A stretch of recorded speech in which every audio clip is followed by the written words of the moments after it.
In this video, we'll explain the significance of the symbolism and meaning of numbers. In his Psychology and Religion, West and East, Jung explains and expounds upon Pythagoras' interpretation of numbers, quoting Zeller, "One is the first from which all other numbers arise, and in which the opposite qualities of numbers, the odd and the even, must therefore be united. 2 is the first even number, 3 the first that is uneven and perfect, because in it we first find beginning, middle and end." Jung says as follows: "The number 1 claims an exceptional position, which we see in the natural philosophy of the Middle Ages. According to this, 1 is not a number at all. The first number is 2. 2 is the first number because with it, separation and multiplication begin, which alone make counting possible. With the appearance of the number 2, another appears alongside the 1, a happening which is so striking that in many languages the other and the second are expressed by the same word. The 1 will not let go of the other, because if it did, it would lose its character, and the other pushes itself away from the 1 in order to exist at all. Thus, there arises a tension of opposites between the 1 and the other." Also associated with the number 2 is the idea of the duality of opposites, right and left, good and bad, night and day. So, opposites exist in tension, we know this, but they also actually come from the same source and depend on each other. So for example, how can we know it's night if there isn't any day? Well, we can't. We know night because day exists. So while opposites are distinct from each other, they are also the same as each other. This is what's known as the duality of opposites.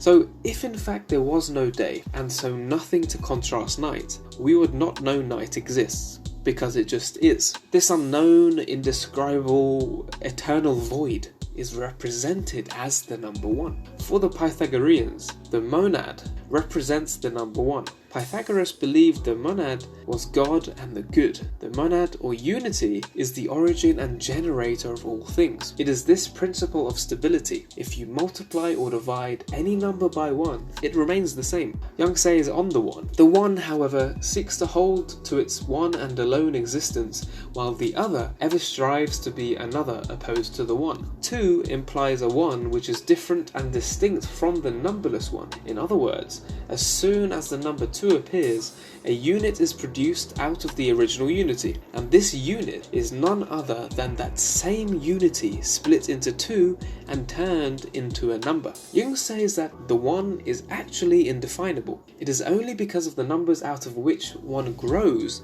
that the numberless 1 is revealed. The life of the God-man revealed things that could not possibly have been known at the time when the Father ruled as the 1. For the Father, as the original unity, was not a defined or definable object, nor could he, strictly speaking, either be called the Father. He only became the Father by incarnating in the Son, and by so doing became defined and definable. So, for example, the 1 is represented by God the Father. But before God made man, how could we know God? Because the Father, like without the day to contrast the night, is invisible and goes beyond our binary understanding of this material world we exist. And so to understand something outside of that, we need something to communicate to us in the physical form that we exist. So if God was 1, then the Son of God, Jesus Christ, who came to earth to show the way, is 2. So through Christ is how we had come to know God. So through 2, we can understand 1.